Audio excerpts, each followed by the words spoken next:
que é, no discurso, a palavra se transforma em uma arena de luta de vozes, que se trazem em diferentes posições, querem ser ouvidas por outras vozes. São diferentes formas de significar a realidade. Agora é você, Rafael. Então, vamos lá. Eu fiquei com a parte de ideologia. Eu vou começar primeiro explicando o conceito geral do senso comum de ideologia. Ele não está passando slide, não. Só para ter o teminha. Enfim, mas ideologia para o senso comum Tá passando agora? Tá, não. Mas pode ser que minha internet... Agora foi. Agora foi. Pode deixar aí no Marcos. O conceito de ideologia para o senso comum é um conjunto de ideias, né? Aí no livro também é apresentado as ideias as observações do Shaw e também a gente vê a evolução histórica de como foi tratado o conceito de ideologia, né? Antes era uma visão mais... Quer dizer, a partir de Napoleão, a visão de ideologia começou a ser tratada de maneira negativa, né? Porque era muito enevoado o pensamento de quem tratava desse assunto na época. Então, começou a ficar uma ideologia mais crítica a partir de Marx, que vem para nos dizer o seguinte, que a ideologia, para ele, no caso, no sentido de um materialismo dialético, ou seja, é um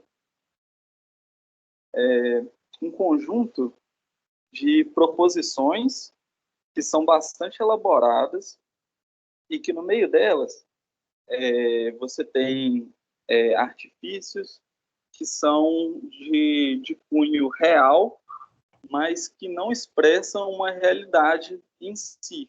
É como se fosse uma ilusão criada pela classe dominante da época de pensamento, que era um pessoal mais privilegiado, então eles conseguiam transmitir esse pensamento de forma hegemônica, no sentido de cima para baixo, através dessas ideologias da época. Então, por fim, ele explica que seria como se a burguesia, e abrindo um parênteses aqui, hoje em dia a gente vê muito presente isso, se a gente for analisar realmente os discursos, que é a faixa privilegiada transformando o que é do interesse delas no interesse de todos. E, por fim, a gente acaba realizando aqui da nossa posição de plebe, sem nem perceber o que está acontecendo na coxia do teatro, por assim dizer. Então, é isso, uma classe dominante passando suas ideias de cima para baixo, por debaixo dos panos, assim, numa linguagem mais clara. Aí pode passar o slide para mim, Althusser. Como é que fala o nome desse rapaz aí? Althusser ou Althusser?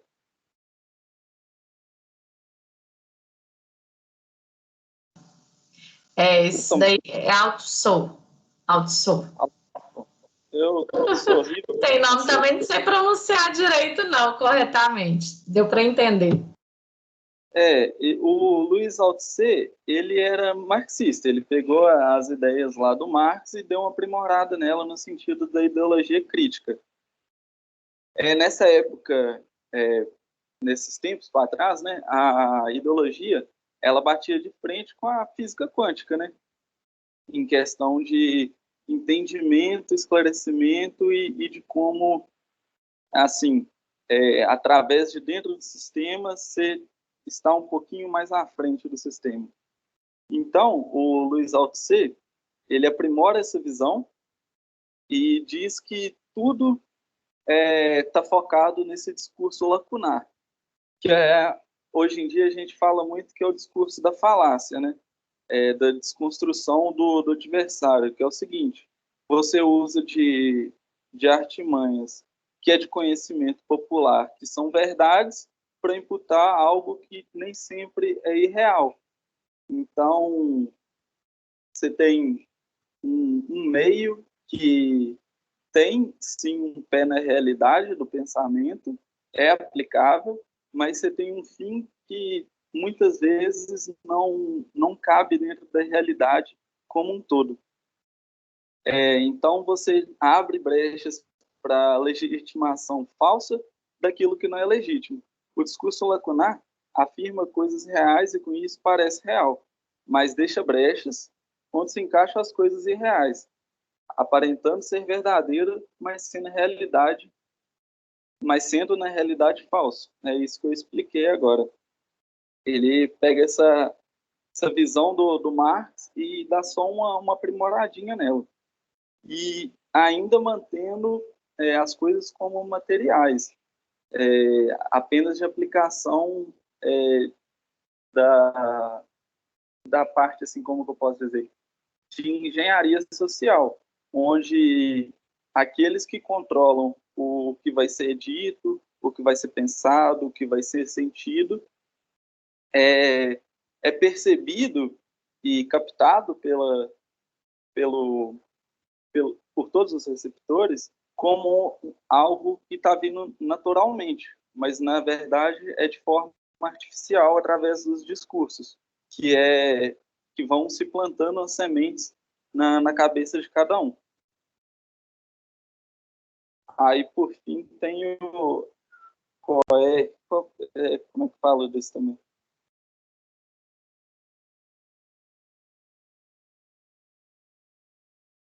Não passou slide ainda, não.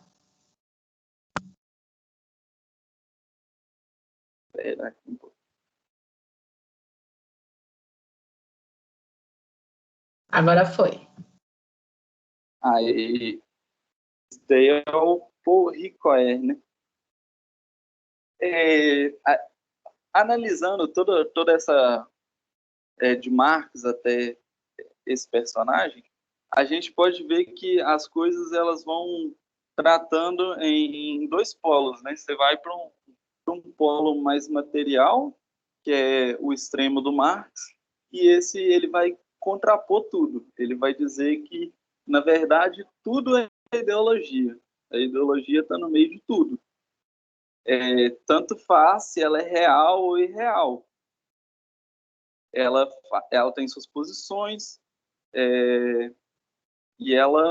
e esse Ricoeur, ele faz a defesa dele dizendo que o Marx ele era muito ele tinha muito pé atrás com essas questões da burguesia e que no momento dele aquilo tudo parecia muito mais próximo da verdade dele, mas em outra época, num momento histórico diferente, o Ricoeur teve essa visão devido ao período que ele estava e tudo mais.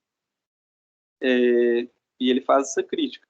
No entendimento de Ricoeur, a ideologia é algo que está presente em todos, pois constitui o conjunto de ideias e posições assumidas, perdendo com este filósofo seu sentido depreciativo, como tentava imputar Karl Marx. Ricoeur diz que ao acusar o outro de ideólogo ou ideológico, estamos apenas realizando um engordo, uma vez que também o somos. Então, ele tira essa visão depreciativa do termo ideologia, que já vinha perdurando há muito tempo, e afirma que, ao acusar outra pessoa de estar sendo um ideólogo ou tudo mais, um conspiracionista, um engenheiro social, algo desse tipo no campo das ideias, um teórico, por assim dizer, a gente está fazendo a mesma coisa, porque nem sempre a gente tem a certeza de tudo. Então, a gente percebe aquilo que é verdade e, devido aos nossos objetivos, nossas percepções, a gente pode ou não apresentar um discurso que seja de fato real, baseado na realidade, ou que siga no caminho do discurso lacunar, onde você tem aquilo que é real mesclado com o que não é. Muito confuso, né? Para minha cabeça também. É só isso.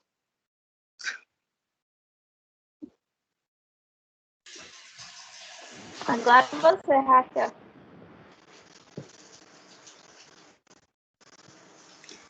Oi, boa noite. Desculpa, pessoal, mas é porque eu tô na casa de outra pessoa, porque eu tô sem internet.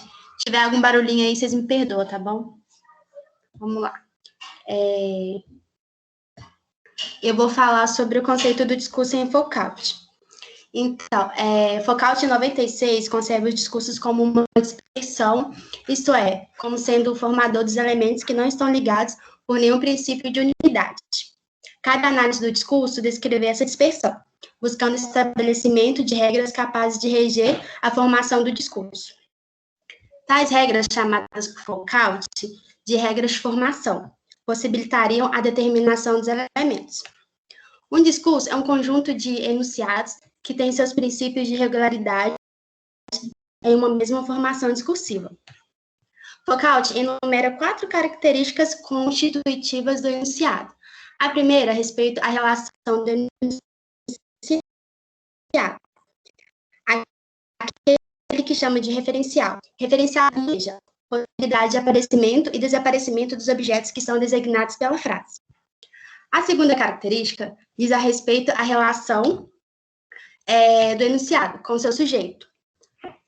Poder-se-á dizer que o tema do sujeito fundador permite elidir a realidade do discurso. O sujeito fundador está carregado de animar diretamente com seu modo de ver, as formas vazias da língua. A ele que, atravessando a espessura ou a inércia das coisas vazias, retoma intuitivamente o sentido que aí se encontra depositado. Já a terceira, outra característica, é a que diz a respeito à existência de um domínio, ou seja, um campo adjacente ou espaço colateral, associado ao enunciado, integrando a um conjunto de enunciados, já que o contrário de uma frase ou proposição não existe em um enunciado isoladamente. Todo enunciado se encontra assim especificado. Não existe enunciado em geral, enunciado livre, neutro e independente, mas sempre enunciado fazendo parte de uma série ou de um conjunto, desempenhando um papel no modo dos outros, apoiando-se neles e se distinguindo deles. Ele se integra sempre em um jogo enunciativo. E a quarta característica constitutiva do enunciado é aquela que faz emergir como objeto material para caracterizar essa materialidade. Foucault faz uma distinção entre enunciado e enunciação. É a terceira vez que alguém emite um conjunto de signos, enquanto o enunciado se marca pela singularidade, pois jamais se repete, enunciado por ser repetido. Agora, sobre a língua do discurso e ideologia de Pechet. Ele desenvolve uma crítica machista à concepção Foucaultiana do discurso, considerado... Pessoal, não passou o slide, viu? Tá bom, não tem problema não. Agora, a língua do discurso e de ideologia de Pechet. Tô naquela parte lá que eu te mandei por último, de Pechet. Então, a língua do discurso de ideologia de Pechet, em 77, desenvolve uma crítica machista à concepção Foucaultiana, discurso considerado do ponto de vista da categoria da contradição. Então, ele deu uma apropriação do que o trabalho de Foucault contém de materialista. A primeira, materialismo histórico, como teoria das formações sociais e suas transformações. A segunda, a linguísticas como a teoria do mecanismos sintáticos e dos processos de enunciados. A teoria do discurso como a teoria da determinação histórica dos processos. Péchet, em 75, procura elaborar as bases de uma teoria materialista do discurso partindo de um duplo ponto de vista. E o materialismo histórico como teoria das formações sociais e suas transformações. A linguística como teoria de mecanismos... acho que eu já falei isso, né? Pera, desculpa. Então, Péchet coloca dessa forma duas noções fundamentais positivas. A noção de base linguística, que constitui precisamente o objeto do sistema linguístico, enquanto conjunto de estruturas fonológicas, morfológicas e sintáticas, dotado de uma relativa autonomia, o sistema linguístico e rígido por leis internas. E a noção de processo discursivo ideológico que se desenvolve sobre a base dessas leis internas. Rejeita-se, assim, qualquer hipótese de uma discursividade enquanto utilização acidental dos sistemas linguísticos ou enquanto parole, isto é uma maneira concreta de habitar a abstração da Lange. O conceito de processo discursivo é elaborado a partir da noção Foucaultiana de sistema de formação, compreendida como conjunto de regras discursivas. E é isso. Boa noite. Eu vou falar um pouco sobre a formação ideológica e a formação discursiva. Professora, essa matéria era bem complexa. A gente leu muito e, não vou negar que a gente ainda está meio perdido, pelo menos eu estou, mas eu acredito que através desse trabalho e de todas essas informações que a gente pegar aqui, através desses outros grupos, a gente vai conseguir absorver bastante coisa. Então, vamos começar. Samara, é importante você falar isso, realmente não é uma disciplina fácil, é muito complexa, mas eu quero que a gente se atenha mais depois, né? Claro que a teoria é importante, mas que a gente pense um pouco mais disso na prática, que é o que a gente tem feito, igual a Gleides também no encontro passado, ela trouxe muita teoria, mas depois, quando a gente foi praticar, a gente viu que na prática, né, flui um pouco melhor. Sim, então, porque através desses grupos a gente consegue até dividir ideias, tirar dúvidas, né? Um grupo vai falar, o outro vai tirar. Exatamente. Então, vocês não precisam ficar tão preocupados aí com esse tanto de nome que aparece, né? Com esse tanto de teoria. Fiquem tranquilos. É importante a gente, né, dar uma passada, entender que tem os fundamentos da análise do discurso, mas na prática a gente tenta trazer o essencial, tá bom? Fique tranquila. Então, vamos lá. Vou falar com você sobre esses dois temas importantes na nossa matéria, começando pela formação ideológica, que basicamente deve ser entendido como a visão do mundo de uma determinada classe social e, claro, ideias que uma determinada classe social tem do mundo. Ela tende a ser um conjunto de ideias comuns, sendo étnicas ou políticas. A formação ideológica ela tem como um de seus componentes as formações discursivas, ou seja, os discursos são governados por formações ideológicas. Basicamente, é uma das instâncias em que a materialidade ideológica ela se concretiza. Os dois, eles trabalham juntos, né? Até mesmo porque... Só um instantinho. Porque a formação... eles têm uma relação, já que a formação discursiva ela é aquilo que afirma dentro de uma formação ideológica dada. É definida através até dos interdiscursos. Ela tem como seus componentes, falando um pouco mais sobre a discursiva, eu li um livro em Conceitos Fundamentais, se você já ouviu falar, professora, tem Michel Pichel, que se fala, né? Esse livro, Conceitos Fundamentais, isso. Para ele, nesse livro, ele até fala que a formação discursiva é basicamente aquilo que afirma o que se pode dizer dentro de uma formação ideológica dada, e é definida através dos interdiscursos que lhe dão possibilidade de existência. Por fim, o conceito dele implode na terceira frase da AD. E finalizando, ela entra como resolução dos problemas que as condições de produção do discurso haviam dado no início do desenvolvimento da análise do discurso francês. Falando um pouquinho mais aqui, basicamente esse discurso, ele é uma conversação entre seres falantes de argumentos, sentidos e etc. É o discurso que temos em relação a certo assunto, ou seja, dentro de cada assunto existe a formação discursiva. Eu até usei um exemplo que a Sara também me deu, achei bastante interessante, que é a esquerda e a direita, né? Existe a formação discursiva dentro desses dois grupos, porque para poder criar, cada um defende uma linha. O pensamento é o seguinte, para eles chegar nessa conclusão, eles tiveram que passar por pensamentos, formar assuntos e etc. Só um instantinho.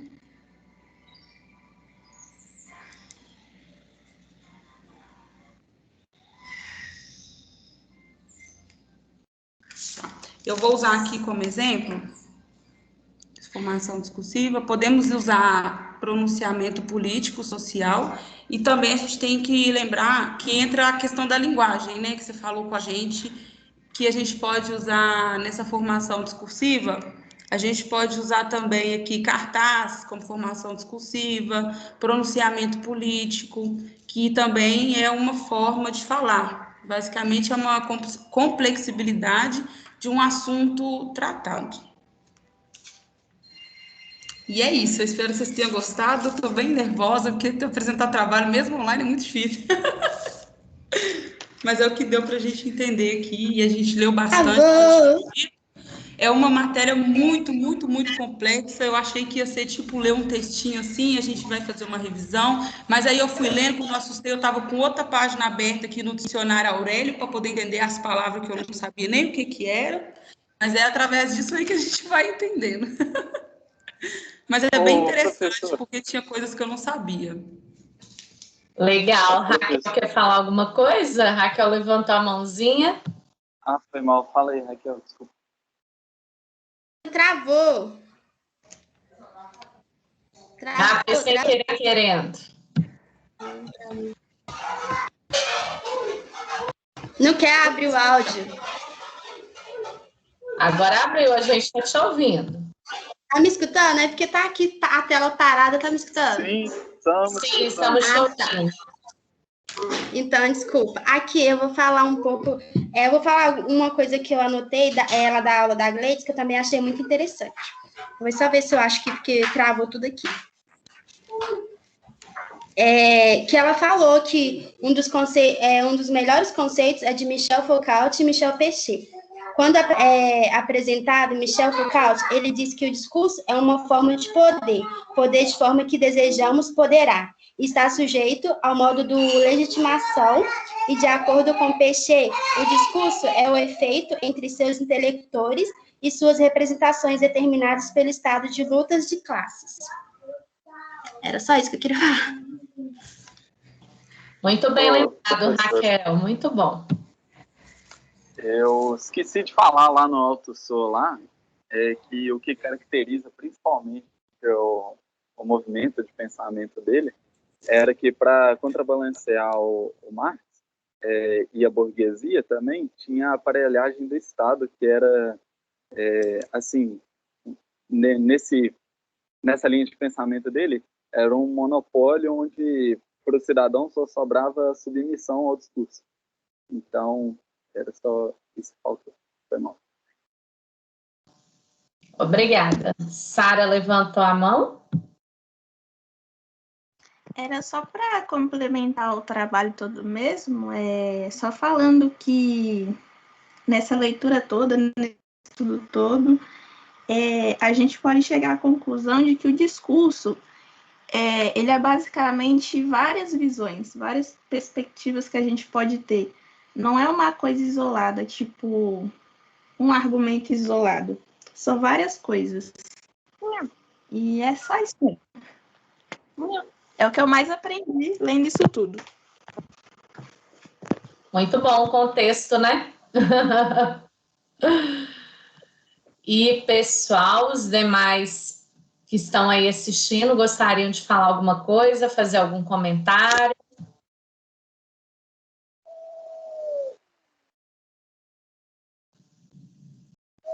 Não, ok? Eu gostaria, então, de parabenizar o grupo, um assunto realmente muito difícil e que o grupo conseguiu trazer para dialogar com a gente. Parabéns aí pela apresentação, tá bom? Muito bem. Obrigada. Obrigada, Carla. Eu que agradeço a disponibilidade aí do grupo. E agora, quem gostaria de ser o grupo 2? Eu, Eu, quem? Rony e André. E Verônica. Rony e André, E Verônica. que vai ser o grupo 2. Anotar é Rony, André, Tem um pessoal com a mão. Verônica. Sara e Raquel, vocês estão com a mãozinha levantada sem querer? Eu esqueci de tirar. A Raquel também deve ser sem querer ali. Vamos ver aqui, Rony, Verônica e André. É o capítulo 2, bom que vai dar continuidade aí ao assunto, né? Professora, Oi? é Raíssa que está falando, o próximo grupo pode ser a gente, eu, Jennifer Cássio e Claudinei? Pode.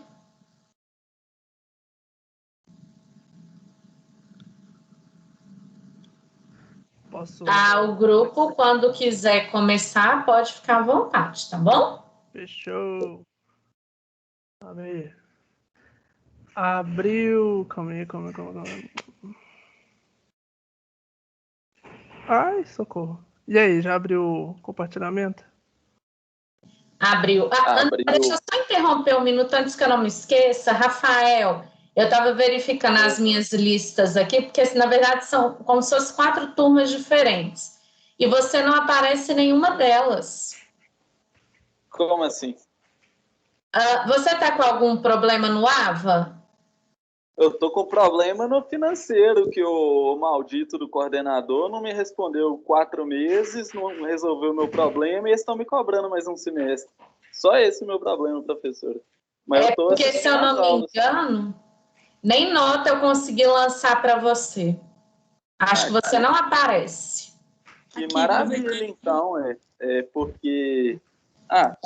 eu não vou tratar disso agora, não. Pode continuar, deixa eu quebrar aí, professor. Depois a gente conversa, porque eu fico preocupada que às vezes os alunos surgem para mim não, lá preocupado no tô sistema. Eu, que a faculdade está me cobrando R$ 2.500, professor. Eu pago 480. É esse o meu problema. O Rodrigo me zerou no semestre passado. Ele zerou ele não me deu nada de ponto. É esse o meu problema. Tá, depois a gente conversa então, tá bom? Fechou. Então, ótimo grupo, pode dar continuidade. Desculpa a interrupção. Boa noite. Aqui vai apresentar eu e o Rony. A Verônica no nosso grupo, mas ela tá doentinha. Aí só pra, assim, dar satisfação aí para o pessoal. Mas ela ajudou bastante. A gente vai falar sobre o capítulo 2 do livro Introdução à Análise do Discurso. Então, vamos lá. O capítulo 2 fala sobre a noção de sujeito, ou seja, a gente vai estar assim, tentando conceituar aqui, mostrando para vocês essa noção de sujeito que alguns autores e filósofos tiveram. Segundo a epistemologia clássica, a língua tinha como função representar o real. O que é epistemologia? É um conhecimento científico. E representar o real era que o que a gente dissesse correspondesse a coisas que existem. Ou seja, segundo antigamente, para tipo assim, ser a língua assim, tipo assim, uma linguagem ser representada, é uma linguagem. A gente devia estar falando sobre coisas que existem. Passando. Esse poder de representação da língua continua na episteme moderna. Então, a língua, a partir daí, ela sofre uma mudança. Agora ela para de ser vista como assim, algo que só represente o real, e agora ela está sendo desvendada na sua estrutura. A partir de agora, a gente vai estar buscando sobre o sujeito. Benveniste, é assim que fala? É um filósofo, eu não sei se é, mas enfim. Ele fala um pouco da questão da subjetividade. Eu vou estar falando mais sobre ela e trazer um exemplo de enunciado, enfim. Nossa, tá tendo um... Enfim, nesse quadro teórico, o sujeito, agora, ele pode representar um mundo. Na questão da subjetividade, o que é isso, subjetividade? Vai estar trazendo a relação sobre o eu e o tu. Ou seja, na discussão agora, vai ter que haver uma harmonia, uma interação de pessoas.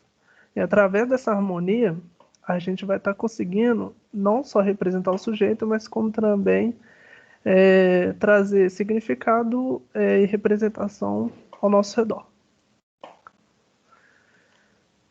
Orland, um outro filósofo, ele analisando essa concepção das teorias da língua, ele distingue isso em 3 etapas. Essa primeira etapa que eu falei sobre essa interação, a harmonia convencional, troca entre eu e o tu.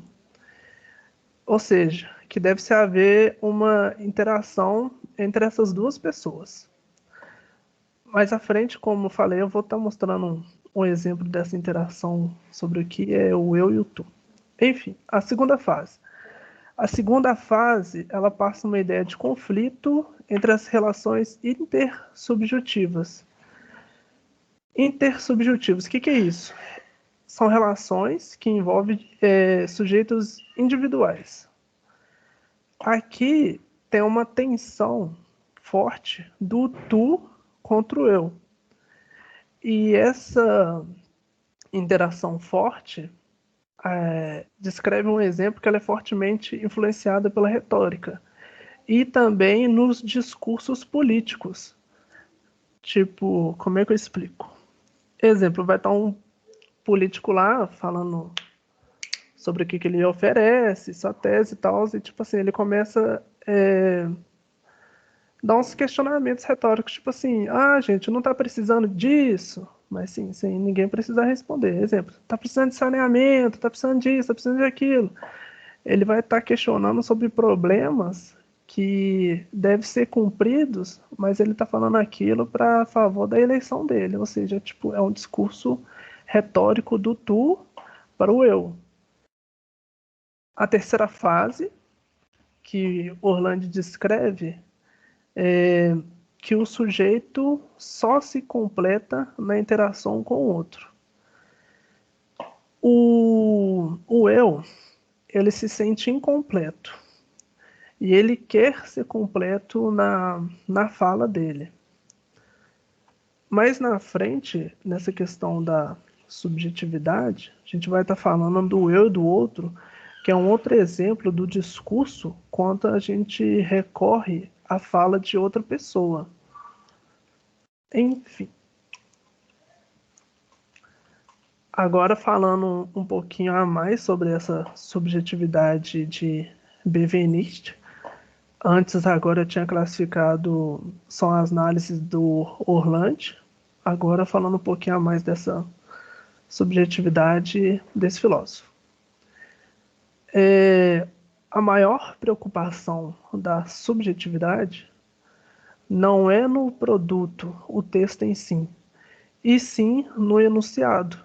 A gente está identificando quem são os sujeitos e como a gente identifica isso? Através de pronomes. Os pronomes são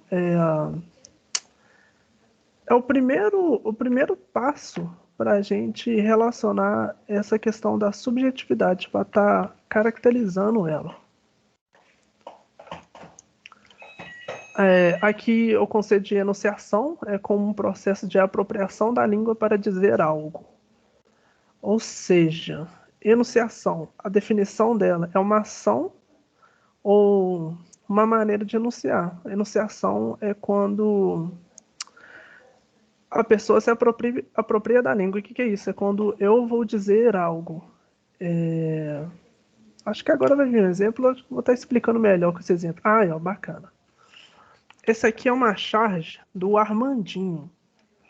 Aí eu vou ler ela e vou estar classificando o que é a pessoa enunciativa, quem que está enunciando, e os pronomes, que eles vão, assim, a primeira coisa para a gente identificar essa subjetividade são descobrir os pronomes. O que são esses pronomes? Pronomes são termos que substituem o nome próprio, ou adjetivos.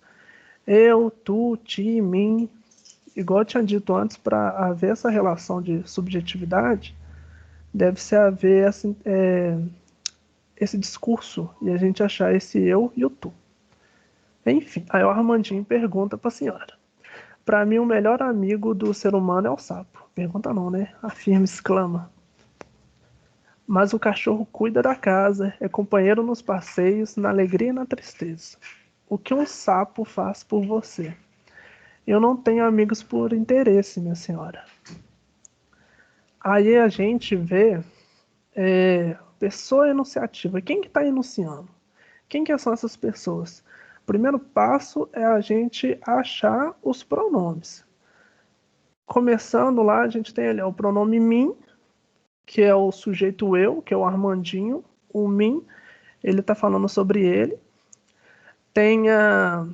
Ele chama ela de senhora, que está classificando tu no discurso, ou seja, está vendo uma interação do Armandinho e a senhora.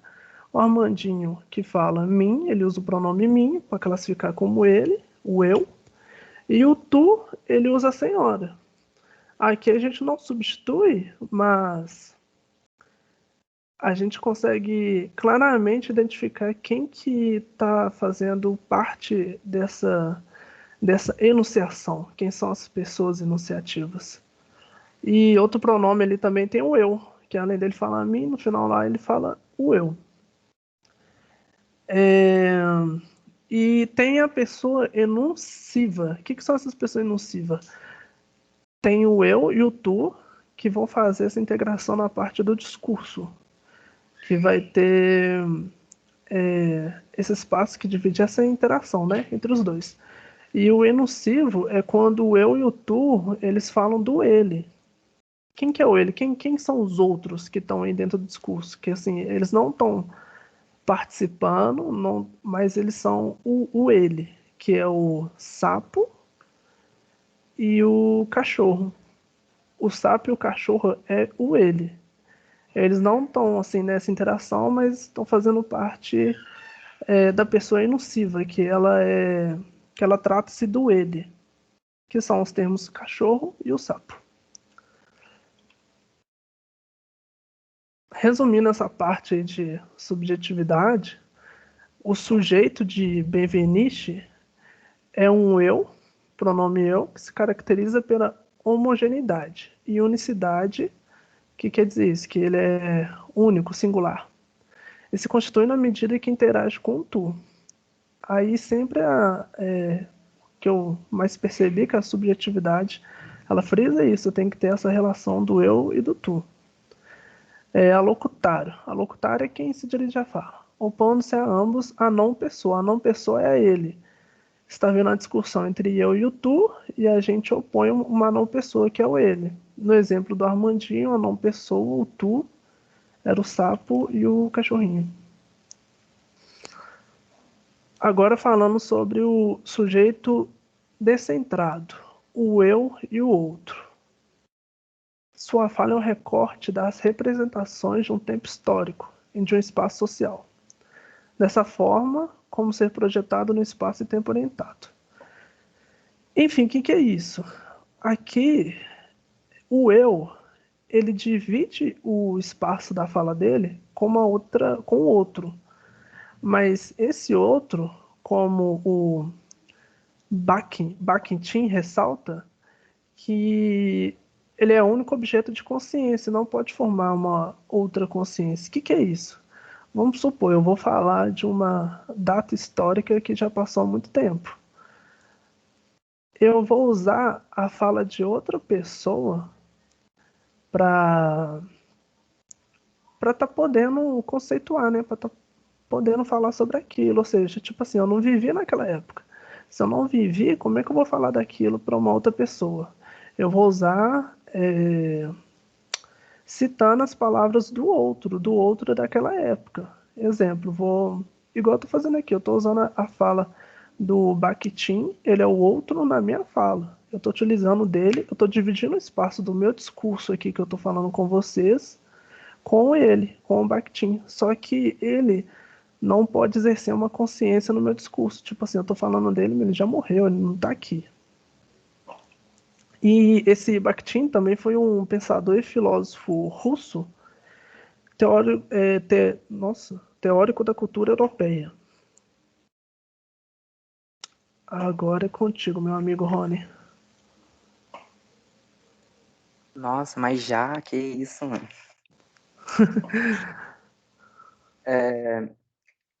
Na minha análise, eu peguei o discurso e o seu averso e a teoria polifônica de Ducrot, que são os dois textos com as teorias parecidas de dois pesquisadores diferentes. E essas são as páginas de 65 a 75. Então, primeiro eu vou falar o discurso e o seu averso, que vai mostrar a teoria de Altier-Revus, ou Altier-Revus, como vocês quiserem, né? Eu observei que a Altier-Revus, ela vincula as teorias da enunciação da linha francesa, que estudam os aspectos da enunciação, defendendo a presença da heterogeneidade constitutiva do discurso. Ela fundamenta a sua teoria sobre a heterogeneidade constitutiva com base nos pressupostos de Bakhtin, ou não sei como é que fala isso, não, acho que é Bakhtin mesmo, sobre dialogismo, polifonia e na psicanálise lacaniana, com o propósito de compreender de que forma o discurso do outro também faz parte e determina outros discursos. A Altier, ela propõe duas formas de heterogeneidade, a constitutiva e a mostrada. A mostrada é que pode ser marcada, ou seja, da ordem de enunciação. Ela é, portanto, perceptível na materialidade linguística, tipo discurso direto, palavras entre aspas, enfim. E não marcada, que dá a ordem do discurso sem visibilidade, tipo discurso indireto livre, ironia e etc. A heterogeneidade constitutiva, ela é constituída por meio da presença do outro. Ela meio que ocorre quando o discurso ele é colocado em relação de alteridade, quando ele se constitui pela presença do outro. Então, em contrapartida, a heterogeneidade mostrada, ela revela que a presença dos outros discursos, de outras vozes indicadas na superfície do texto, refere-se à presença do outro no discurso, que pode ser localizada por meio de uma análise. Em geral, ela defende a heterogeneidade como uma questão do discurso relacionada ao interdiscurso e ao exterior constitutivo, que assim dá condições para uma construção. Aí pode passar, André. Bem complexa essas coisas aqui, né? Enfim. A teoria polifônica de Ducrot. Ele meio que tem uma mesma teoria sobre o mesmo assunto, só que de um modo diferente. Ducrot, ele, ao defender que o enunciado ele possui suas marcas linguísticas, uma pluralidade de vozes, o dizer e o dito, o polifonia e argumentação, ele está meio que se opondo à unicidade do sujeito falante e dando a ideia de que cada enunciado possui somente um autor. Essa teoria dele também advém de estudos linguísticos a partir de Bakhtin e de seu conceito de polifonia, que para ele todo o texto literário tem várias vozes que falam de forma simultânea, mas sem uma atrapalhar a outra, ou seja, sem sobrepor a outra. Ele que determinou essa literatura e ele chama ela como mascarada, exatamente por esse motivo em que o autor ele assume uma série de máscaras diferentes. O Ducrot, ele desenvolveu sua teoria de linguagem sobre o princípio de que o dialogismo constitutivo dos processos de tomada da palavra. Então, ele aponta para a incorporação pelo enunciador de voz ou das vozes do outro no enunciado. Então, a língua ela se molda através das experiências e visões do mundo do locutor e do outro, que sempre eles se encontram presentes na fala do locutor. estão sempre promovendo sentidos impregnados por valores ideológicos. Ele também afirma, contrariamente, que a polifonia é fundamentada em textos, sequências de enunciados, nunca aos enunciadores de que estes textos são constituídos. Por isso, ela não se questiona de por que um enunciado faz ouvir uma única voz. Então, eu consegui perceber as diferenças de noção de polifonia entre os filósofos, o russo e a linguista francesa. A francesa, ela defende que o sentido da linguagem ela está no conhecimento prévio e nas experiências do autor, ou seja, no contexto extratextual. E a teoria de Ducrot, ela afirma que o sentido ele se constrói e está nas marcas linguísticas apresentadas no enunciado. Dessa forma, aí na visão de Ducrot, a polifonia ela está mais voltada na língua e não fora dela. E essa foi minha observação sobre esses dois temas. Pode prosseguir, André. Aí, só para encerrar, falando um pouquinho sobre o sentido e o efeito do discurso, né? Que é o sentido e o efeito do sentido. A análise do discurso busca uma interpretação que leva em conta a formação ideológica, discursiva e interdiscurso. Como já dito aqui no outro grupo, a interpretação do sentido da fala de alguém, ela é definida pela história dela, pelo lugar social dela e o papel do indivíduo em si, o que ele faz. Ou seja, tipo assim, aqui no final desse capítulo a gente vê que quando vai estudar a fala de alguém, a gente tem que ver que não só apenas a fala dele, mas a gente também tem que buscar o autor, da onde que ele era, qual o período que ele era, qual que é a data, o que ele fazia, para estar a gente buscando esse efeito de sentido que ele quis tá propondo para o seu leitor. E, enfim, aí a gente vai terminando o nosso trabalho aí, capítulo 2. Espero que vocês tenham gostado. E é nóis.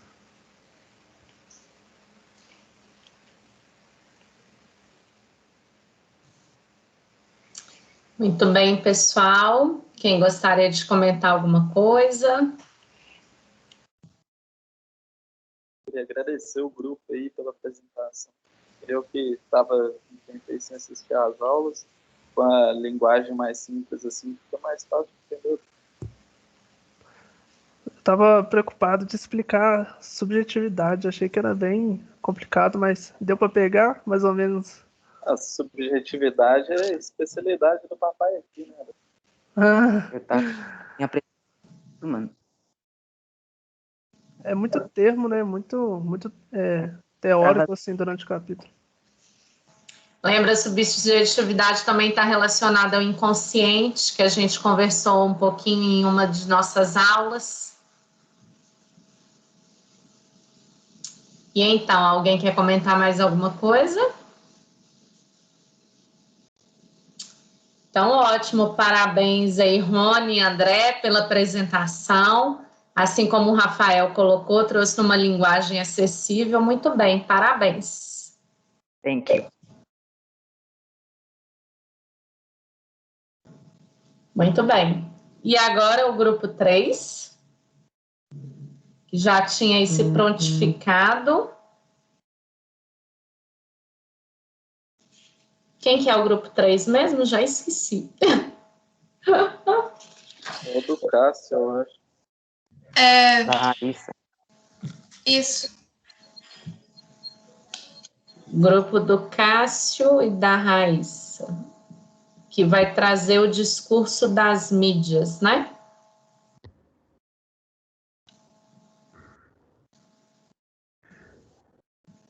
Boa noite, professora. Estão todos presentes? Professora.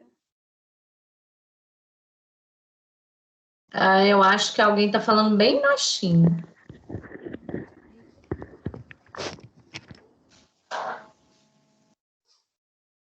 Pessoal do grupo, estão todos presentes? Professora, como o Cássio já tinha falado, é só o Claudinei que não pôde estar hoje por causa da família dele, uma perda, e ele não pôde estar aqui. Professora, tá aparecendo? Eu já comecei a compartilhar e eu troquei de fone. Tá dando, Jennifer. Ok. Então, boa noite para todo mundo. Mas, Jennifer, antes era você que estava falando? Sim. Antes estava melhor. Baixo, mas tava dando pra escutar. Ok. O nosso grupo ficou, então, com o discurso das mídias, desse moço aí que eu não vou pronunciar o nome, mas Seria Patrick Chardot? Jenny, eu acho que você tá falando, eu não tô conseguindo escutar nada. Porque seu nome tava azulzinho aqui. Agora melhorou? Porque eu não sei o que tá rolando, porque eu troquei. Pra mim tá dando pra escutar perfeitão. É porque abaixou o volume, ô Jennifer. Quando você começou a falar, estava melhor. O que você fez? Não. Você trocou de fone? No começo da aula que a senhora fala? Quando você justificou a ausência do Claudinei, foi você que falou, não foi? Foi a Raíssa, professora. Ah, foi a Raíssa. Ah, tá. Mas agora tá dando pra ouvir ela. Agora alto. melhorou mais um pouco. Ok, então eu vou explicar sobre contrato midiático. Ao longo do texto, o autor vai explicando que, não de forma literal, mas de uma forma meio que subjetiva, né? Assim como são as relações sociais, a gente meio que assina um contrato em que a gente espera que a mídia traga para a gente uma interpretação da realidade. Aliás, na verdade, a gente espera que a mídia traga para a gente a realidade em si. E aí, ao longo do texto, o autor vai dizer que essa realidade ele vai chamar de modo de descrever. Ou seja, o acontecimento bruto, antes dele ser interpretado ou ter interferências do jornalismo, ele se chama modo de escrever. Por que eu estou falando que vai ter interferências? Porque a gente que está estudando, que é jornalista, sabe que a gente vai chegar e vai contar aquela história, uma notícia numa sequência lógica, X, seguindo um padrão específico, e em tese a gente vai ouvir determinadas pessoas em detrimento de outras. Então, por exemplo, na notícia comum do dia a dia, tende a gente ouvir mais fontes oficiais. Então, por exemplo, num caso de violência, se a gente for ouvir as instituições, a polícia, seja a prefeitura, um órgão oficial, ele vai ter um posicionamento, mas se a gente desse um viés mais dos atores envolvidos, ou seja, da comunidade, ou enfim, de qualquer ente que não fosse a fonte oficial, que na verdade, no caso, a gente denomina de fonte primária, a gente teria uma visão totalmente diferente, mas que na verdade a gente tem nesse caso específico da violência, a gente tem uma questão muito estruturada que é perpetuada pela mídia justamente porque a gente ouve um tipo de fonte específica. E aí, o autor vai dizer que o acontecimento bruto, ou seja, o modo de escrever vai passar por um processo de transformação. E esse processo de transformação vai gerar um mundo midiático construído, ou seja, a notícia. E aí essa notícia vai ser construída a partir da imaginação que o autor faz do receptor. Ou seja, a forma como eu imagino que o meu telespectador ou ouvinte, ou o que seja, que forma que ele pensa, que forma que ele age. Então, eu vou produzir um conteúdo nesse sentido. Daí eu coloquei uma referência de uma música, e eu não sei se todo mundo conhece, mas eu não quis colocar o áudio porque eu não sei usar áudio nesse aplicativo, mas eu destaquei essa parte falando que a esperança não vem do mar, nem das antenas de TV. Ou seja, o mundo que a gente recebe e que vocês veem, que vocês ligam, não é um mundo onde tem esperança para a maioria da população, né? Hoje a gente está vendo isso, mas não é de hoje que isso acontece, né? O mundo midiático que é construído não é, na verdade, um mundo midiático lá muito agradável. E, embora tenha e existam coisas boas acontecendo. Não agora, no caso, mas já tivemos melhores. Enfim, agora eu fiz uma arte aí para o Cássio poder falar a parte dele.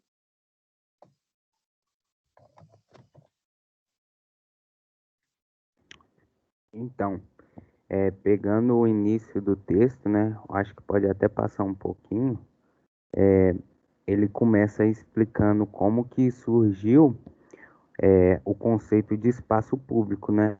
E é um fato muito interessante, como a gente viu desde o início das aulas, né? A importância dos fatos históricos, né? E ela é datada, surge, né? No início do século 8 antes de Cristo, né?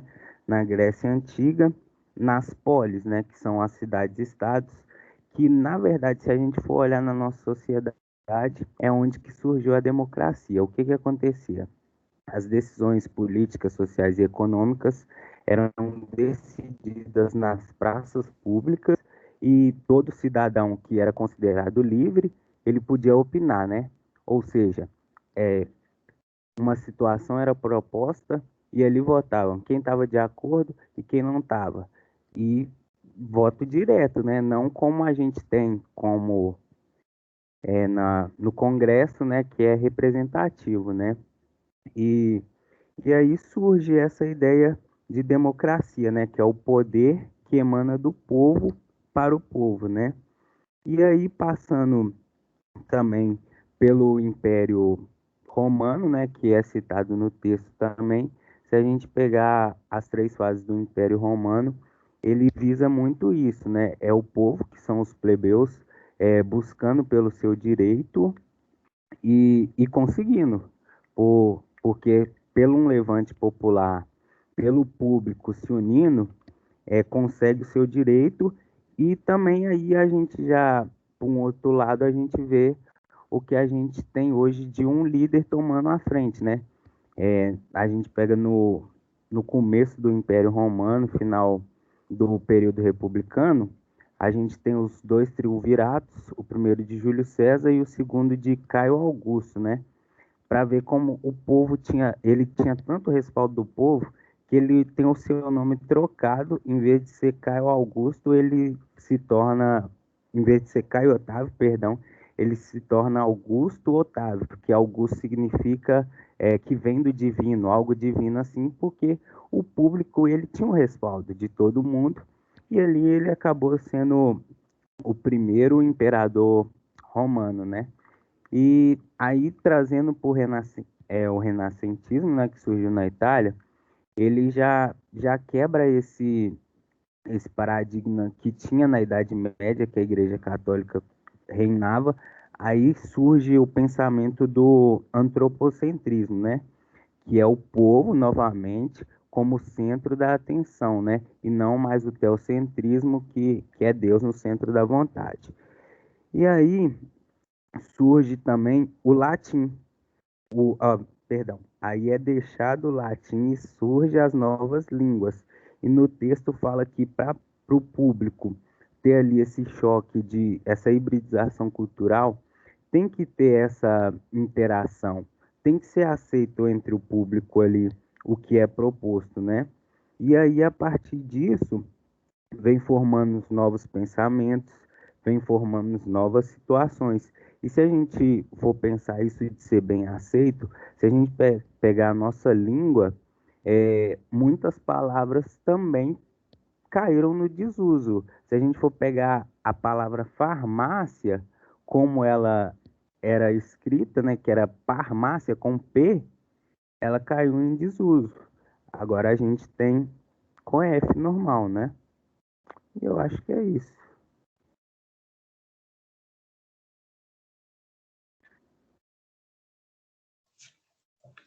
Bom, Vou esperar passar aqui para mim, que talvez dê uma travadinha. Agora passou. Definir opinião pública por meio das mídias. No nosso texto, no nosso PDF, um pouco mais atrás, falava sobre algumas coisas que também influenciam no modo como é definido opinião pública por meio das mídias. Então, vou dizer aqui um pouquinho. Um pouco acima dizia sobre instância de produção, que tem um papel de servir o cidadão, e instância de recepção, que pressupõe concessão e escolha. Os dois buscam pela razão e pela emoção. Lá tinha um trechinho dizendo assim um pouco sobre o que é opinião.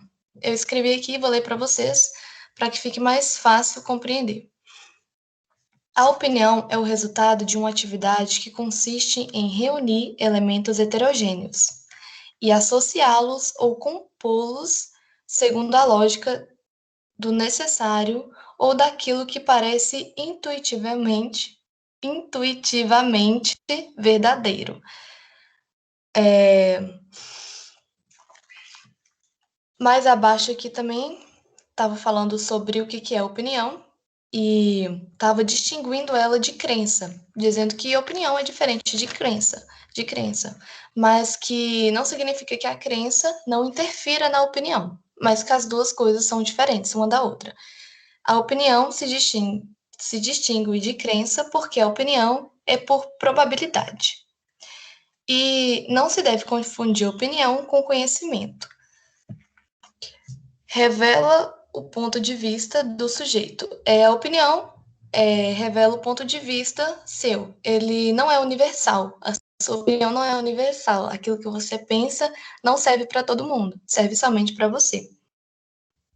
E não é igual para todo mundo, como eu disse. Agora, sobre opinião pública por meio das mídias. Ela quase sempre é tratada de forma homogênea, de natureza desigual. De um lado, de conhecimentos e crenças, e do outro, opiniões e apreciações do outro. Lá no texto nosso, dizia algumas definições do que é opinião pública, de algum determinado século. Mas eu peguei essa daqui para falar com vocês, que é a variante científica técnica da Segunda Guerra Mundial, que definiu a opinião pública como uma média estatística, que não é uma verdade absoluta, mas sim uma média, é uma estatística. E também fala sobre o poder da mídia sobre a opinião pública, que é de forte influência através do saber, através do fazer, do pensar e do sentir. A televisão, ela é hoje, se eu não me engano, o meio midiático mais usado no Brasil. Portanto, a mídia que o brasileiro está assistindo, aquela mídia que mais assiste, que tem mais audiência, tem forte influência na opinião pública do brasileiro. Então, a linguagem que aquela emissora tem influencia muito na opinião do brasileiro. Então, ela não pode ser, não visa ser autoritária. Ela não pode abranger somente a um público. Ela tem que abranger a todos, porque são diferentes públicos que assistem, de diferentes idades, de diferentes empregos. Então, ela trata e tem que tratar aquela informação de uma forma universal. Por mais que alguma informação não seja tão importante para você quanto seja para o outro, mas ela é tratada de forma universal, assim também como a linguagem dela, para que todo mundo entenda. E lá num pedacinho do PDF também estava falando sobre um jornalista, né, um depoimento.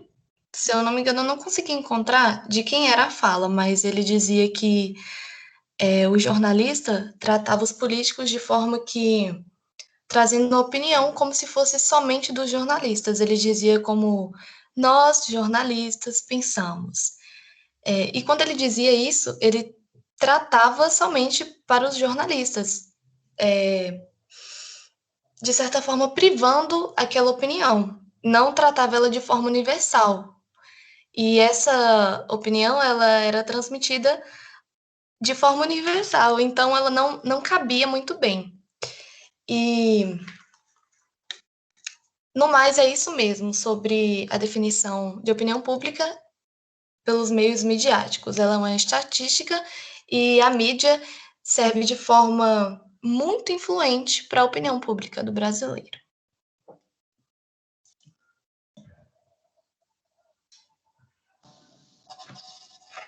Obrigada ao grupo. Os colegas gostariam de fazer alguma pergunta, comentar alguma coisa? Show!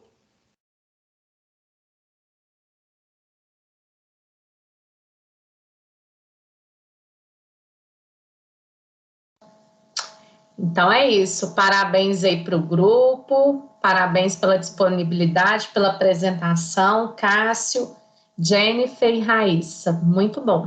Obrigada. E só uma observação, Raíssa também não está na minha lista. Aí depois você pode me falar, Raíssa, o que está acontecendo, tá bom? Tá bom, professora, no privado eu mando para você. Então, ótimo, obrigada. Então é isso, vamos ao nosso último grupo, espero que vocês estejam aí fazendo anotações para colocar no portfólio. Então vamos lá. O grupo 4. Sou eu, a Carol, a Tainara e a Joy. Só um minuto.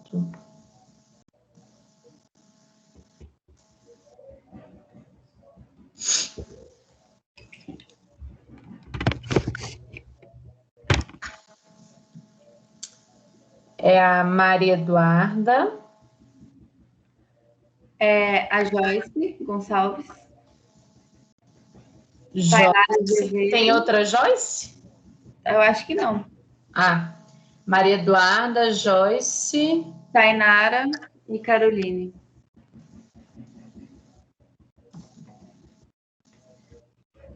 Estão todos aí? Todas, né? Só a Carol, que ela está sem microfone, e aí a Joy vai apresentar a parte dela também. Então tá bom, combinado. Aí, Joy, se você quiser começar. Beleza. Boa noite, gente. Boa noite. Boa noite. Nossa, eu li esse capítulo umas 4 vezes. Eu tive que ler em voz alta para mim mesmo, para ver se eu conseguia entender o que eu estava lendo. E foi me dando um desespero. Mas o que me ajudou a entender melhor toda a teoria que se tem nesse capítulo foram os exemplos. Então, eu vou trazer os exemplos para vocês também, porque a intenção é essa, né? Que eu consiga passar pelo menos do que se trata esse capítulo. Tá, vamos lá. A Carol fez um resumo e eu vou me basear nesse resumo só para ir me norteando, mas eu vou fazer algumas pausas e mostrar alguns vídeos para vocês. Mas esse capítulo, ele inicia falando sobre o silêncio. Ele, dentro do diálogo aberto do início do capítulo, ele fala o seguinte: vimos que há uma relação fundamental entre o dizer e o não dizer, o que ajudou a compreender aspectos importantes da música Cálice. Essa música Cálice que eles trazem é a música do Chico Buarque com Milton Nascimento. Foi uma música que foi muito marcante porque ela foi lançada no período da ditadura. E ela traz uma mensagem através da metáfora, foi usada a metáfora. Mas daqui a pouco a gente vai adentrar um pouco nisso. Traz a teoria de duas coisas: o interdiscurso e o intertexto. O que são essas teorias? Acredita-se que o intertexto é quando você fala alguma coisa e essa sua fala parte de uma pré-escrita. Não escrita necessariamente em papel, mas que já foi oficializado por alguém. Seria um intertexto. E entenda-se também do interdiscurso. Já o interdiscurso vai mais pelo lado de algo que já foi dito e esquecido. E é isso que já foi dito em algum momento na sociedade e acabou acumulando ao longo dos anos, e aí tudo que a gente fala a partir disso é como se isso servisse de evidência para a gente. Por exemplo, quando a gente afirma alguma coisa, ou dá alguma opinião, ou fala qualquer coisa que a gente fala, acredita-se que isso já vem de uma marca sócio-histórica. Tá confuso? Pode me parar e falar, Joyce, não estou entendendo nada que você está falando. Porque é uma viagem danada daqui. Tá confuso, não? Tá muito bom, Joyce. Tá dando para entender. Ok, beleza. Eu vou compartilhar o vídeo do Chico Buarque. Vou colocar só uma parte para a gente ouvir. E a gente vai fazer uma análise em relação a isso, pensando na matéria. Eu consigo compartilhar já com essa tela compartilhada? Eu tenho que fechar aí? Eu nunca tentei fazer isso, não. Acho que tem que fechar.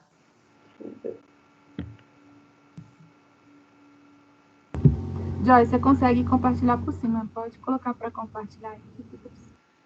Apareceu? Está aparecendo o texto. Isso, está aparecendo agora. Foi? Beleza. Mas você lembrou de ativar o áudio? Acho que sim, porque eu estou pelo aplicativo. Tá, vamos ver. Se não sair só, a gente avisa. Beleza, vamos lá. Tem uma imagem no meio da tela atrapalhando? Se tiver, é porque o computador tá... Tem uma linha preta. Tá dando pra Quadradinho. Mas dá para ver, Joy.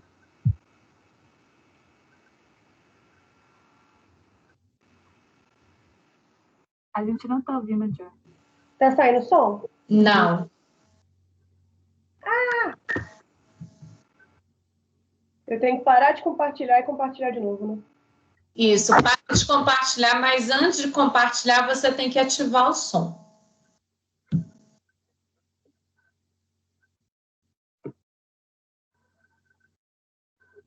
Vai rolar, gente. Confia em mim.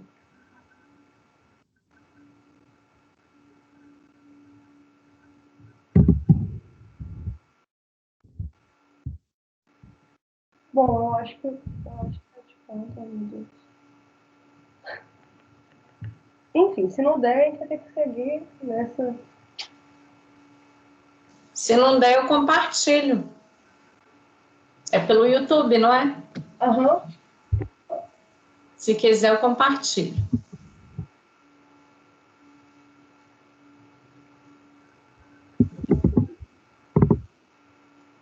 Na hora que você clicar para compartilhar, você vai ver que vai abrir um tanto de abas. Só que antes de você clicar em qualquer uma delas, lá em cima tem incluir som. Aí você tem que mover a chavinha. Apareceu de novo para vocês? Apareceu. Vamos ver se eu posso tentar um TI no futuro ou não. Agora foi. Ih, Pai, afasta de mim esse cálice. Pai, afasta de mim esse cálice. Pai, afasta de mim esse cálice de vinho tinto de sangue. Pai, afasta de mim esse cálice, Pai. Afasta de mim esse cálice, Pai. Afasta de mim esse cálice de vinho tinto de sangue. Como beber dessa bebida amarga, tragar a dor, engolir a labuta. Mesmo calada a boca, resta o peito.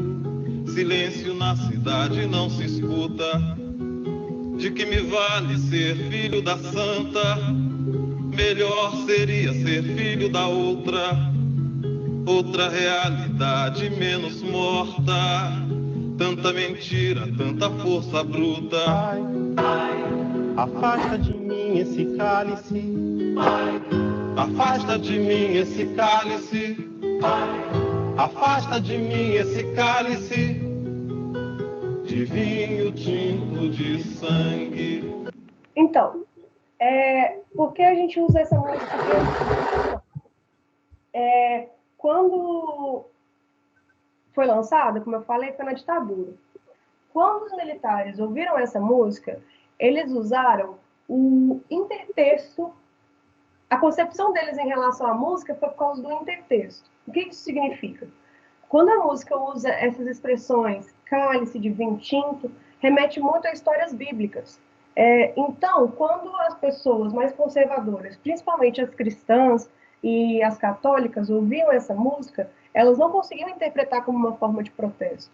Então, teve esse intertexto. Eles pegaram a interpretação da música e o discurso baseado em textos como a Bíblia e coisas que já foram produzidas. Só que, ao mesmo tempo, dentro dessa música, a gente consegue enxergar o interdiscurso. O interdiscurso são essas coisas que já haviam sido ditas e até mesmo a vivência deles no momento em relação à ditadura. Então, a gente consegue ver a diferença de cada um dos dois. Entretanto, os dois também são percursos para que se venha a fala, para que o ser humano fale, né? A partir do momento que ele fala alguma coisa, que ele se torna um ser falante, ele passou por um processo. Ele nunca fala algo já que tem um sentido completo. Ele sempre passa por um processo de algum tipo de influência. E aí, é isso. Tá, beleza. E aí, um exemplo disso, dessa influência, é a música do Criolo. O Criolo lançou essa música baseada na música do Chico Buarque, que traz também uma referência sócio-histórica, mas existe um intertexto para ele ter lançado essa música, que foi a música do Chico Buarque. Vou também mostrar um pedaço para vocês. Se tiver confuso, vocês podem me parar e falar, Joyce, pelo amor de Deus, tá? Come pro trabalho sem levar um tiro. Voltar pra casa sem levar um tiro. Se às 3 da matina tem alguém que frita e é capaz de tudo pra manter sua brisa. Os saraus tiveram que invadir os botecos, pois biblioteca não era lugar de poesia. Biblioteca tinha que ter silêncio e uma gente que se acha assim muito sabida. Há preconceito com o nordestino, há preconceito com o homem negro, há preconceito com o analfabeto, mas não há preconceito se um dos 3 for rico, pai. A ditadura segue, meu amigo Milton, a repressão segue, meu amigo Chico. Me chamam crioulo, o meu berço é o rap, mas não existe fronteira pra minha poesia, pai. Afasta de mim a biqueira, pai. Afasta de mim as biate, pai. Afasta de mim a cocaine, pai. Pois na quebrada escorre sangue, pai. Pai. Afasta de mim a biqueira, pai. Afasta de mim as biate, pai. Afasta de mim a cocaine, pai. Pois na quebrada escorre sangue. Bom, é isso. Esses são os exemplos para a gente conseguir entender melhor essa relação do intertexto para o discurso falado. Uma coisa também que fala, que está bem no capítulo da Carol, vou até abrir aqui para eu ler direitinho como ela colocou, e eu também vou exemplificar para vocês, fala sobre a história. Cadê o nome do moço? Mas, enfim, foi o Rudolf Erich Raspe que falou sobre um compilado de histórias lançado por ele em Londres, em 1785, que era sobre a história de um personagem. E esse personagem, ele liberava as coisas para além da força, um poder absoluto, algo do tipo. Vou até mostrar para vocês que eu abri no navegador aqui, eu não consegui achar nenhum vídeo, mas era esse personagem aqui. E tem uma história desse personagem que o cavalo dele vai pular por cima de uma lama e ele acaba caindo e afundando. E aí, para ele se retirar da lama, ele mesmo tira a mão da lama e se puxa pelo cabelo para se retirar da lama. E aí é usado esse exemplo também para pensar nas coisas que a gente fala, na parte dos nossos discursos. Aí tem a fala, né? Mostra que é tão fantasioso achar que o sujeito tem total controle do seu corpo, que basta ele querer para se tirá-lo da lama. E aí, essa combinação entre gestos do corpo e outros externos, a gente precisa de um movimento externo para influenciar na nossa condição do corpo. E a mesma coisa se parte quando se pensa da fala. as palavras não são nossas, né? Elas significam pela história e pela língua. O que é dito em outro lugar também significa nas nossas palavras. A relação entre o que é dito e o que não é dito pode ser compreendida a partir do modo como o interdiscurso se articula. Aí vamos lá. Dentro do interdiscurso, lembrando, o interdiscurso são aquelas falas soltas que acabam influenciando o nosso discurso e servem para nossas evidências. Entre o interdiscurso, nós temos o discurso pré-construído e o discurso transverso. Esses dois são funcionamentos distintos do interdiscurso. Quando eu falo do pré-construído, eu quero falar sobre essas palavras soltas que fazem a gente ter concepção de algo. E afirma dentro do nosso discurso, antes da gente conseguir discursar sobre algo, a gente tira influência dessas coisas para falar sobre algo. Por exemplo, tem um exemplo do direita e esquerda. Quando você usa a palavra esquerda, dependendo da condição política da pessoa, ela pode entender outra circunstância. Não sempre a palavra vai significar o mesmo. E essas influências são por conta do interdiscurso, que são essas ideias soltas antes do nosso discurso ser formado.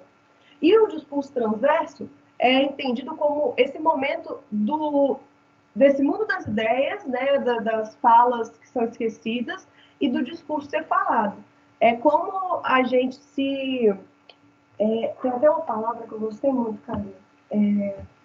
Como a gente se... Muita informação, né?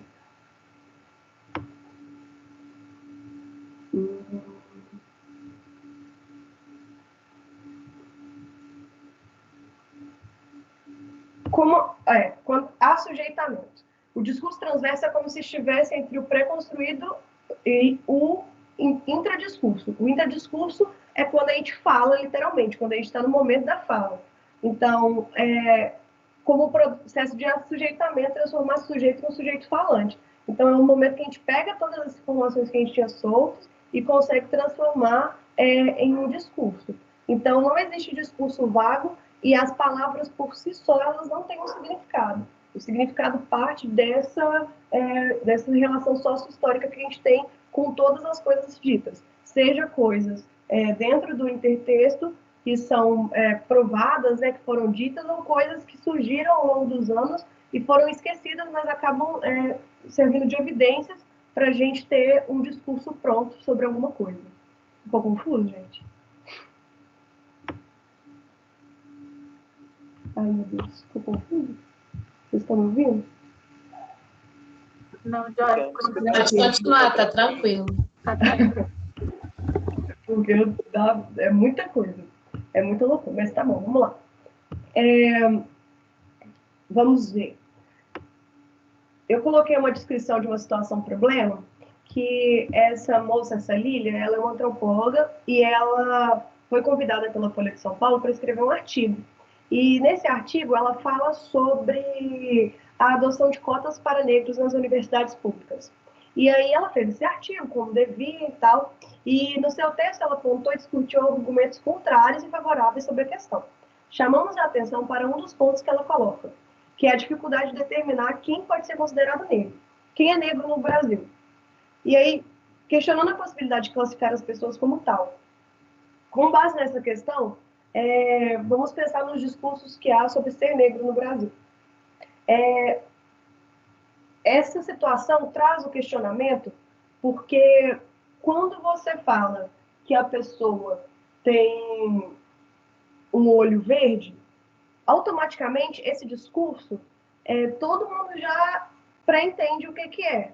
A gente entende o que é ter um olho verde. Quando a gente fala que a pessoa é ruiva, a gente entende que a pessoa é ruiva. Porque quando a gente vai falar no discurso que uma pessoa é negra, não fica tão evidente, não fica tão... a gente não consegue entender realmente como que é. Por que é um paradigma? E essa discussão se traz sobre o quão é perigoso, vou usar essa palavra, mas não sei se é bem ela, o interdiscurso. Porque quando a gente já tem todo esse acúmulo de falas soltas que modam o nosso discurso, fica muito complicado da gente conseguir ressignificar as palavras e até mesmo entender qual que é a complexidade de discussões, como é a discussão do colorismo no Brasil.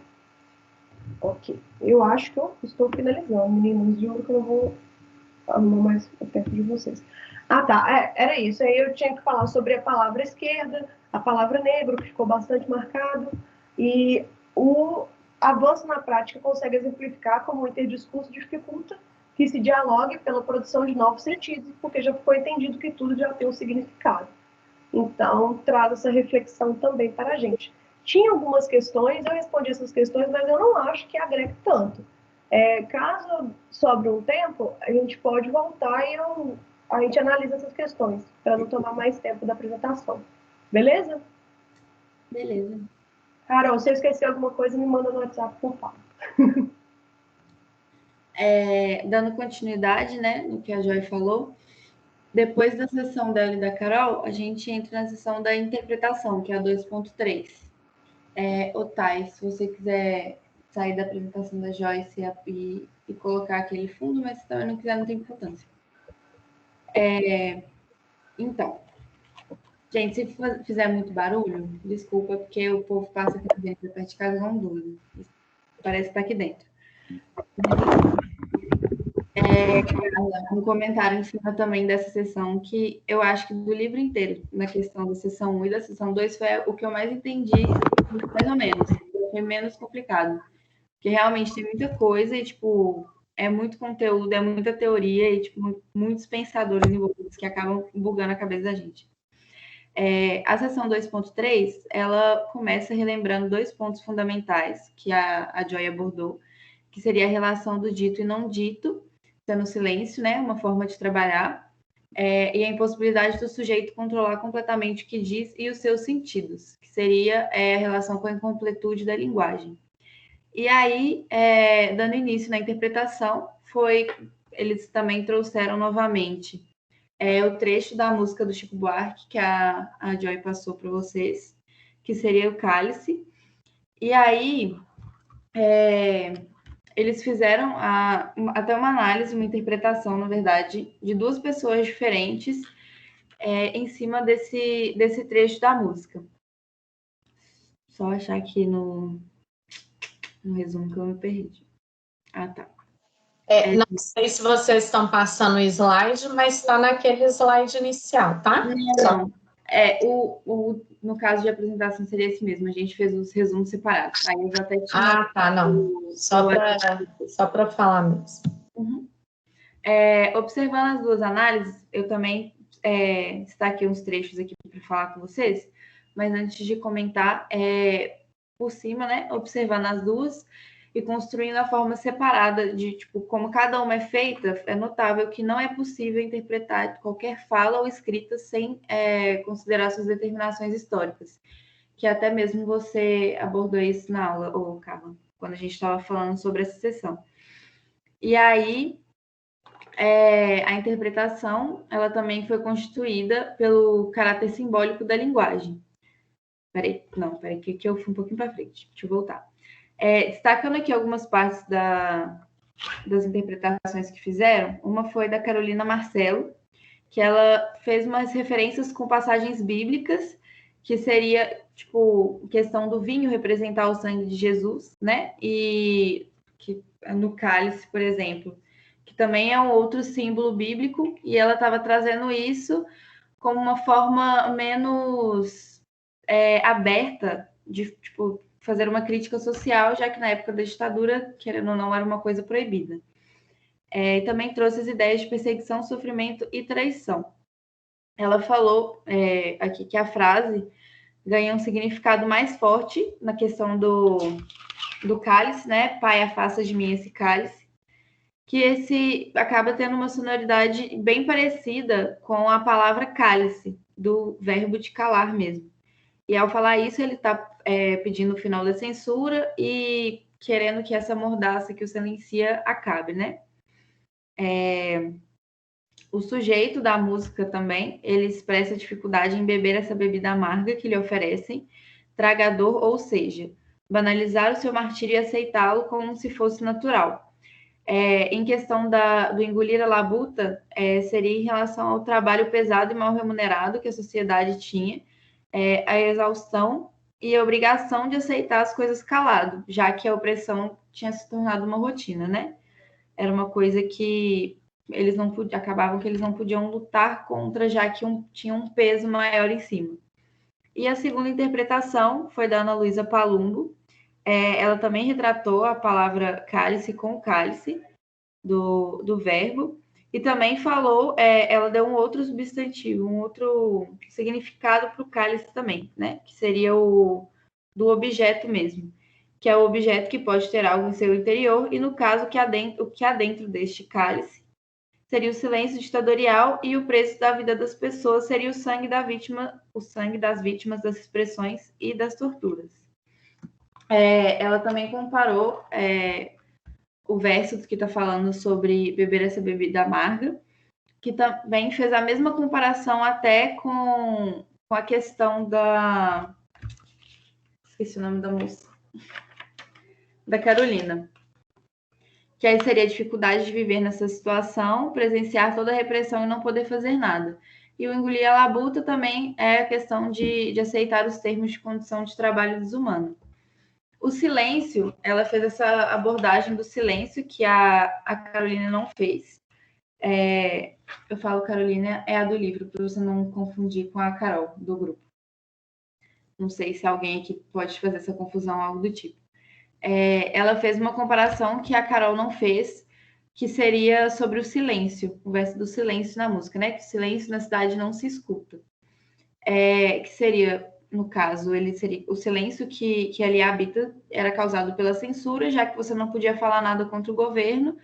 Então, ficava parecendo que não existiam opiniões contrárias, pessoas contrárias ao regime militar que acontecia.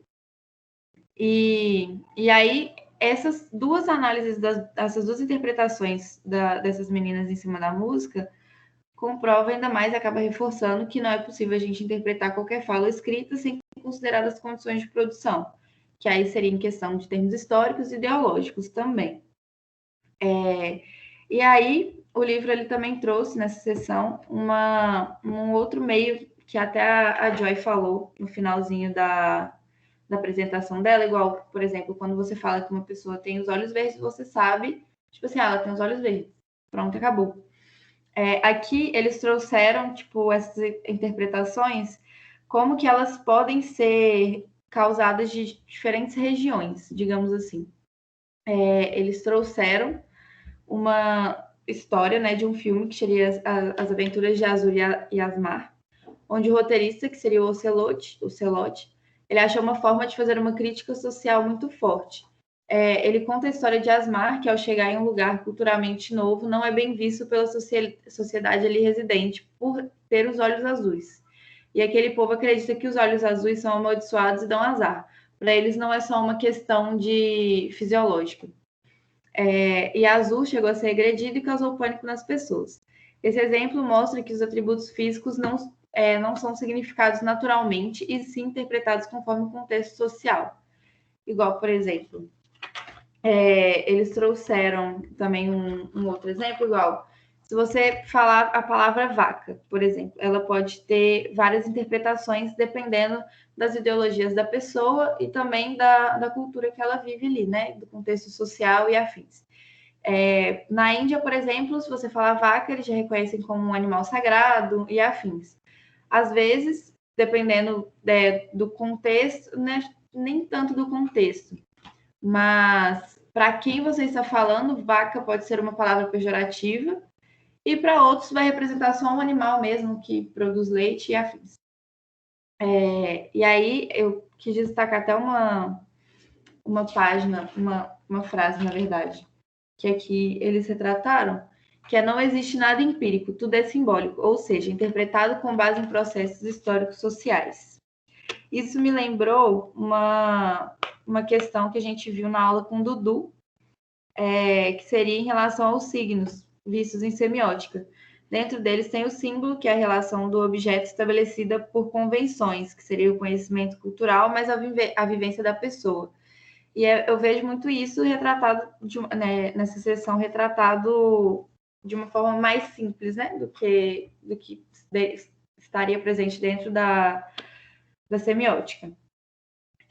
Para Orlandi também, que aparece mais nesse livro que tudo, todo gesto de interpretação é caracterizado pela inscrição do sujeito e seu dizer em uma posição, configurando uma região particular no interdiscurso na memória do dizer.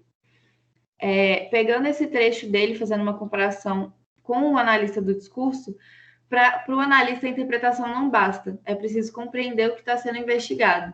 Então, além de você compreender, você tem que interpretar, você tem que entender aquilo ali de uma forma mais afunda, né? Digamos assim.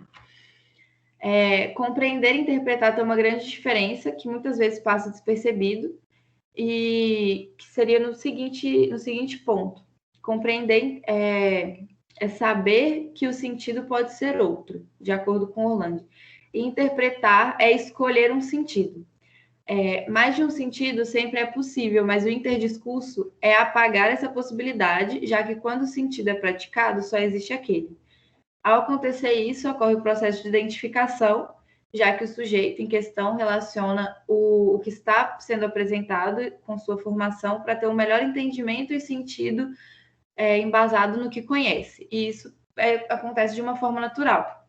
Igual, por exemplo, quando a gente está aprendendo alguma coisa nova ou a gente está tentando tá ali num diálogo e uma pessoa fala, às vezes, uma coisa que a gente não tem muito conhecimento, mas pelo menos sabe alguma coisa. Para a gente tentar entender um pouco melhor, a gente faz associações com o que a gente conhece. E muitas vezes isso é feito de uma forma que a gente nem pensa em fazer. Tipo, eu estou lendo esse livro, eu vou fazer relação dele com um outro livro que eu li, ou então de um ensinamento que minha avó fez para mim.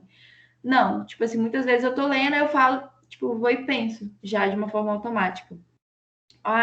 Esse trecho remete a uma coisa que minha avó falou e pronto. Para mim, o significado desse trecho vai ser relacionado a isso, porque foi uma forma mais fácil de compreender o que está sendo passado. E por isso que isso acaba acontecendo de uma forma natural. Contudo, para poder finalizar, a linguagem funciona em uma linha tênue entre os processos parafrásticos e polissêmicos. Os parafrásticos são os que sempre se mantêm por algo, que no caso é a memória, produz formulações do mesmo dizer sedimentado. E a polissemia ocorre a ruptura dos processos de significação. Você vai fazer como... Deixa eu pensar como que eu vou explicar. Você pode fazer essa ruptura tentando se afastar mesmo dos seus pré-conhecimentos, né? No caso, você vai entender aquilo ali do modo que a pessoa está tentando interpretar, está tentando te explicar, e pronto, sem você enraizar com alguma coisa. Aí a Tainara vai dar continuidade.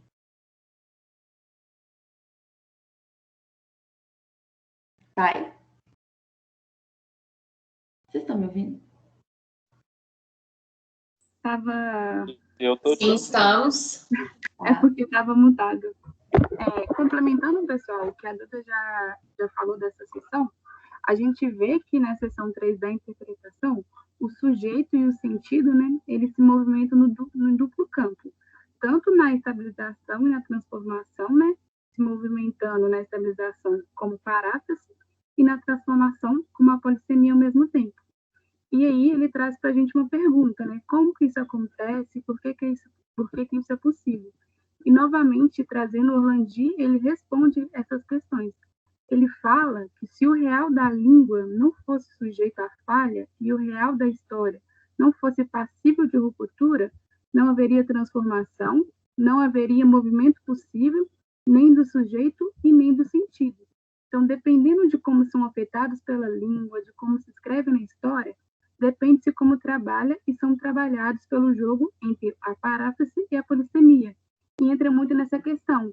Quando a gente está escutando um discurso, a gente está com a mente aberta para entender aquilo que a pessoa vai passar para a gente, ou a gente já está com pré-treino,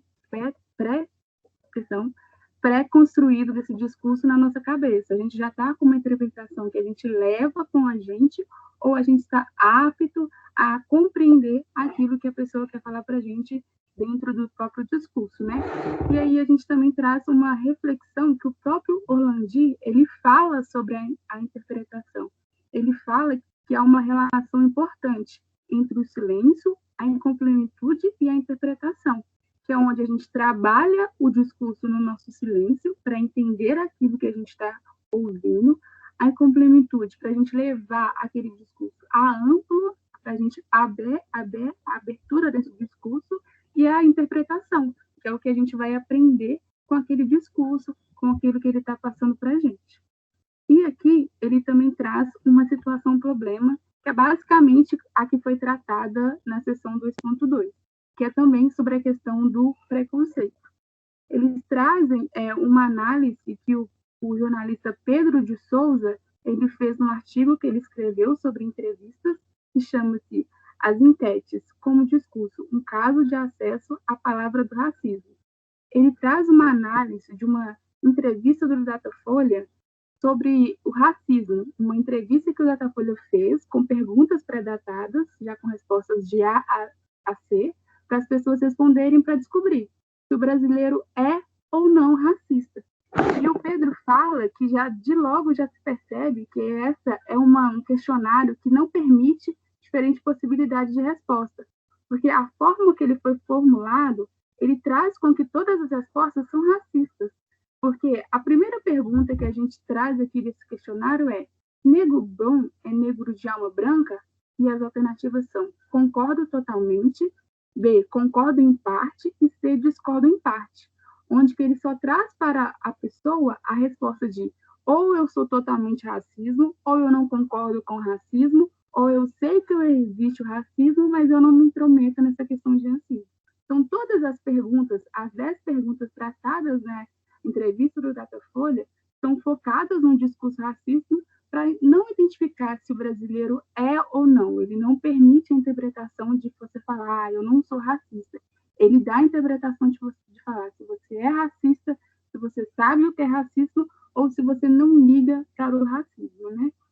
E aí a gente chega na resolução desse problema, onde que o Pedro fala que as perguntas se assentam em um discurso já pré-construído, ou seja, os elementos que se escrevem no fio desse discurso não é para causar discussão, é para fazer a pessoa ser pré-construído, independente da resposta dada pelo entrevistado, dando espaço para a pessoa saber ou não aquilo que ela quer entender com a entrevista. Então, o que a gente consegue analisar em referente a essa interpretação? Que hoje, a mente da pessoa, muitas das vezes, já é tratada como um discurso. Então, quando eu vou tratar alguma coisa com uma pessoa, eu tenho, entrando também nessa questão de direita e esquerda, eu já tenho os meus conceitos sobre aquele assunto, mas eu vou ouvir a pessoa. Mas eu já vou levar em conta a minha interpretação daquele tema com meus conhecimentos. Então, eu não vou ir aberto a uma nova interpretação, aberto a um novo entendimento. Então, o que fica claro para a gente aí nessa sessão 2.3? A gente trabalhar a nossa interpretação de um discurso. A forma que a gente escuta esse discurso, né? Se ele já é vinda dessas outras pré-construções que as meninas comentaram, a forma que a gente hoje analisa. Porque, voltando também no começo, quando a gente escuta a música Cálice, a gente não traz muitas das vezes a questão da ditadura. Se você ouvir ela, de momento, você não entende que ali eles estão fazendo um discurso abertamente referente à ditadura que a gente está vivendo. E muitas das vezes as pessoas não têm essa interpretação porque aquilo ali não é do convívio, não é uma coisa que a pessoa se interessa. Então, muitas das vezes hoje, a interpretação que a gente tem é com base nos nossos conhecimentos e também com aquilo que a gente quer entender. O que eu quero tirar desse discurso? Hoje, eu trago isso muito para mim quando eu leio um livro relacionado ao negócio, relacionado ao marketing. O que eu quero que aquele livro traga para mim? O que eu quero que aquele autor que está falando naquele livro, ele me traga? Ele me traga novos conhecimentos ou ele me confirma de algum assunto, de algum tema que eu já sei? Eu quero que ele me ensine alguma coisa ou ele quer que ele traga melhor? Então, entra mesmo na questão da interpretação, a forma que a gente vai trabalhar um discurso, a gente vai trabalhar um texto, o que a gente quer tirar daquele texto, a forma que eu quero passar, o que eu quero que as pessoas, né, que estão tendo acesso a ele entendam. É isso, pessoal.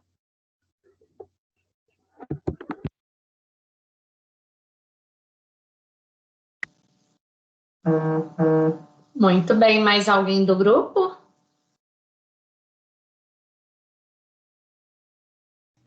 Não, é isso mesmo, cara. Os colegas querem perguntar alguma coisa?